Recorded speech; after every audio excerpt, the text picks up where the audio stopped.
ஒரு பெரிய கொடுமை என்னன்னா, உறிஞ்சி தூக்கி எறிகின்றார்கள்.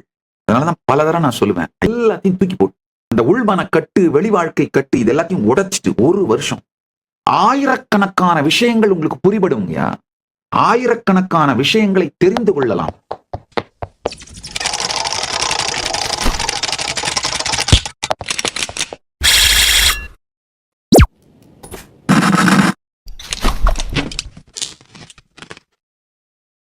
ஒரு பெரிய கொடுமை என்னன்னா, குதிரைக்கு கடிவாளம் கட்டின மாதிரி இங்க அந்த பக்கம் இந்த பக்கம் திரும்பவே முடியாத மாதிரி உங்களை இஎம்ஐ போட்டு கட்டி வச்சு மிருகத்தை விட கொடுமையா வேலை வாங்கி உறிஞ்சி தூக்கி எறிகின்றார்கள்.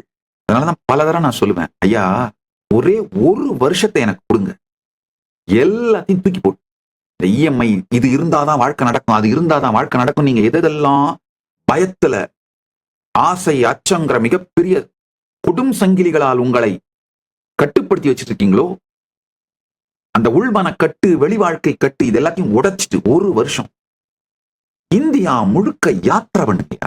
இந்த சோகோ மாடல் மாதிரி, ஐயா திரு ஸ்ரீதர் வேம்பு பண்ணியிருக்க சோகோ மாடல் மாதிரி ஆயிரக்கணக்கான விஷயங்கள் உங்களுக்கு புரிபடுங்கயா. ஆயிரக்கணக்கான விஷயங்களை தெரிந்து கொள்ளலாம். பாரதம் ஒரு அருமையான தேசம். கோவில் கோவிலாக தல யாத்திரை செய்யுங்கள். நம்ம பாரம்பரியத்தில் சொல்லுவாங்க, மூர்த்தி தலம் தீர்த்தம் என முறையாக சென்றோருக்கு வாய்த்த வரும் பரம்பொருளே. இதெல்லாம் சும்மா பழங்கதை கிடையாதுங்கய்யா. இப்பவும் சொல்றேன், உங்கள் உடலாலும் மனதாலும் உங்க வாழ்க்கையில நெக்ஸ்ட் லெவலுக்கு போகணும்னு நினைச்சீங்கன்னா, ஒரு மிகப்பெரிய பிரேக் த்ரூ வேணும்னு நினைச்சீங்கன்னா, 1 வருடம் இந்த பரிவிராஜ யாத்திரை பண்ணுங்க. யார் யாரெல்லாம் வாழ்க்கையே சஃபகேட்டிங்கா இருக்கு, ஐயோ காலையில எந்திரிச்சதும் இதே மனம், இதே மனைவி, இதே வாழ்க்கை, இதே பழக்கங்கள், ஆனா மனசுக்குள்ள நினைச்சிட்டு இருக்கோம் என்னைக்காவது ஒரு நாள் ஏதாவது ஒண்ணு வந்து அப்படியே வாழ்க்கை திடீர்னு புதுசா மாறிடும்னு. இதே குழாயடி சண்டை, ஆனா கற்பனையில மட்டும் நினைச்சிட்டு இருக்கோம் என்னைக்காவது ஒரு நாள் ஏதாவது ஒண்ணு நடந்து அப்படியே எல்லாம் மாறி போயிடும். நாம் மாற்றாமல் எதுவும் மாறாது. கூட்டை உடைத்துக் கொண்டு குளவி வெளியே வராமல் அது பட்டாம்பூச்சியாக மாறாது. 1 வருஷம் எல்லாத்தையும் ஓரங்கட்டி வச்சுட்டு உங்களுடைய வாழ்க்கையை தேடுவதற்காக, உண்மையான வாழ்க்கையோட இறுதி குறிக்கோள், அறுதி குறிக்கோள், பரம சத்தியம் எது அப்படின்னு தேடுறதுக்காக தீர்த்த யாத்திரை பண்ணுங்க, பரிவிராஜ யாத்திரை பண்ணுங்க. உண்மையில சொல்லணும்னா இந்தியாவில், பாரதத்துல சமூக சூழ்நிலையெல்லாம் ரொம்ப சாதகமா ஆயிடுச்சு. இந்த மாதிரி தீர்த்த யாத்திரைகள் போறவங்களுக்கு, இந்த மாதிரி பல இடங்கள்ல போய் பல மக்களோட பழகிறவங்களுக்கு, நீங்க என்னதான் யூடியூப்ல பாத்தீங்கன்னாலும் ஜூம்ல பேசுனீங்கன்னாலும் இந்த அனுபவம் வராதுங்க. அதாவது உங்க மனம் தன்னைத்தானே கட்டுப்படுத்திக் கொள்கிற சங்கிலில இருந்து உடையணுங்கய்யா. இந்த பயங்கள் அருந்து போகணும். மிடில் கிளாஸாவே வாழ்ந்து நாசமா போக வைக்கிற இந்த மன அமைப்பும் வாசனைகளும் அழிந்தொழிய வேண்டும். மிடில் கிளாஸாவோ ஏழையாவோ பிறக்கிறது தப்பு இல்லைங்க, அப்படியே வாழ்ந்து செத்து போயிருந்த மிகப்பெரிய தவறுங்கய்யா. செல்வம் அப்படிங்கிறது வேற ஒண்ணுமே இல்லை, அறிவும் அறிவினால் சமூகத்திற்கு பங்களிக்கும் சக்தியும், அதுதான் செல்வமா மாறுது. 1 வருஷம் எல்லாத்தையும் ஒதுக்கி வச்சுட்டு இந்தியா முழுக்க யாத்திரை பண்ணீங்கன்னா, உங்களுக்கு உறுதியளிக்கின்றேன், சத்தியம் சொல்லுகின்றேன், உங்களுடைய பணம் சம்பாதிக்கின்ற அறிவும் பங்களிக்கும் திறனும் கூட 10,000 மடங்கு அதிகரித்து விடும். உங்களுடைய உடலும் மனமும் அடுத்த நிலைக்கு போயிருங்கய்யா. இந்த சேம் குண்டு சட்டியில குதிரை ஊட்டி நாசமா போகாதீங்க. குதிரையும் செத்து போகும், குண்டு சட்டியும் உடைஞ்சு போகும், நீங்களும் அழிஞ்சு போவீங்க. அதான் நடக்கும். ஒருவேளை உங்க கணவரோ மனைவியோ கூட இந்த மாதிரி ஒரு உற்சாகமுடைய வாழ்க்கையில் ஒரு பிரேக் த்ரூ வேணுன்ற அந்த எண்ணம் இருக்கும்னா அவங்களையும் கூட்டிட்டு போங்க. 18 வயசுக்கு கீழே உங்களுக்கு குழந்தைங்கன்னா குழந்தைங்களை கட்டாயப்படுத்தி கூட்டு போங்க. பல இடங்களுக்கு போய் பல மக்களை பார்த்து பல சேலஞ்சஸை ஃபேஸ் பண்ணி, என்னைக்காவது ஒரு நாள் மரத்தடியில் தூங்குறதுனால கொஞ்சம் கோல்டுனால ஒரு நாள் கோல்டு வரும், ஒன்னும் தப்பு இல்லை, செத்து போயிட மாட்டீங்க. ஒரு நாள் மறுநாள் ரசம் வச்சு குடிச்சா சரியா போயிட போகுது கோல்டு. உங்களை அறியாமலேங்கய்யா உங்கள் உடலும் மனமும் மிகப்பெரிய பலம் உடையதாக, சக்தி உடையதாக மாறிவிடுங்க. அதனாலதான் சொல்றேன், என்னுடைய வாழ்க்கையிலே எனக்கு நடந்த மிகப்பெரிய நன்மை இந்த பரிவிராஜ யாத்திரை.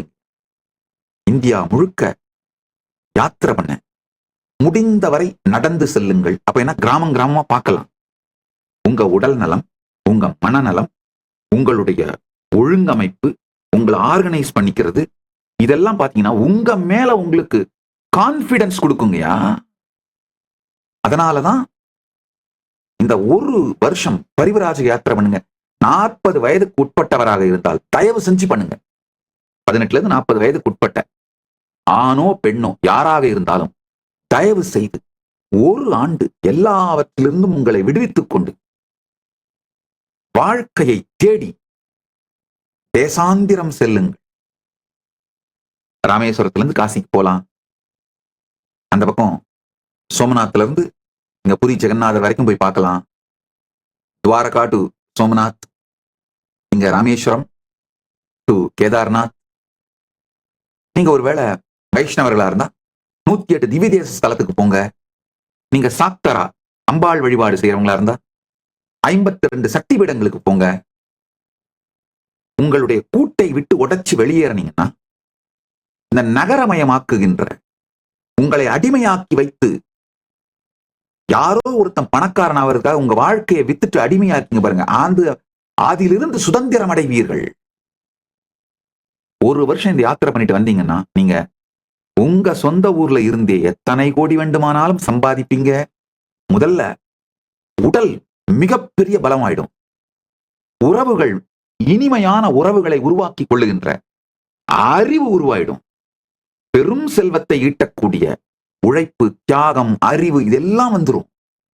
இதெல்லாம் போக இந்த மாதிரி தேடி தேடி போகும் பொழுது ஆன்மீக சத்தியங்களை நீங்க கேட்டு கேட்டு அதை தொடர்ந்து கடைபிடிக்க வேண்டி இருக்கும். ஏன்னா ஆன்மீக சத்தியங்களை வாழ்ந்தாதான் இந்த பரிவிராஜக வாழ்க்கையை ஒரு வருஷம் தாக்கு பிடிக்க முடியும். இல்லைன்னா தாக்கு பிடிக்க முடியாது. சகல பயமும் காணாம போயிடும். வெளி சுதந்திரம், உள் சுதந்திரம் ரெண்டுத்தோட உச்சத்தையும் பார்த்துருவீங்க. வெளி முழுமை, உள் முழுமை ரெண்டுத்தோட உச்சத்தையும் பார்த்துருவீங்க. வாழ்க்கையின் பல கதவுகள் திறக்கும். அதனால இந்த ஒரு வருட பரிவிராஜக யாத்திரையை தயவு செய்து எடுத்துக்கொள்ளுங்க. யார் யாரெல்லாம் ஜீவன் முக்தி அடையிறது ரொம்ப சீரியஸா எடுத்துக்கிறீங்களோ, பரமசிவ ஞானத்தை அடையணுங்கிறத சீரியஸா எடுத்துக்கிறீங்களோ, பரமசிவ விஞ்ஞானத்தை அடையணுன்றவங்க, பரமசிவ சக்திகளை வாழணும்னு நினைக்கிறவங்க, அதை ஸ்ரத்தையோட எடுத்துக்கிறீங்களோ, அவங்க எல்லாம் தயவு செஞ்சு ஒரு வருஷம் கொடுங்கயா. கட்டாயமா நீங்க எனக்காக அந்த ஒரு வருஷம் கொடுத்து பரிவிராஜ யாத்திரை பண்ணதை நினைத்து நீங்கள் பெருமைப்படுவீர்கள். அத உங்க வாழ்க்கையில நீங்க ஒரு வருஷத்தை வீணடிச்சிட்டீங்கன்னு சத்தியமா நினைக்க மாட்டீங்க. நானே ஒரு மாதம் உங்களுக்கு பயிற்சி கொடுக்கிறேன். திருவண்ணாமலை கைலாசால ஒரு மாதம் உங்களுக்கு பயிற்சி கொடுத்து இந்த சத்தியங்களை எல்லாம் உங்களுக்கு புரிய வச்சு யோகத்தின் மூலமாக, யோகா மூலமா உங்க உடம்ப தயார் பண்ணி, இந்த ஞான சத்தியங்கள் மூலமா உங்க மனசை தயார் பண்ணி அனுப்புறேன். இப்ப தனியா போகிறது கொஞ்சம் யோசனையா இருந்தாலும் ஒரு 5 பேரா, 3-4 பேரா, ஒரு 10 பேரா அந்த மாதிரி போங்க. பாரதம் முழுக்க நடந்து யாத்திரை பண்ணுங்க. உலகத்தை பற்றிய ஒரு புதிய தெளிவு வருங்க. கைலாசா திருவண்ணாமலையில் நடைபெறும் பரமசிவ சேனா பயிற்சி முகாமில் இணையுங்கள்.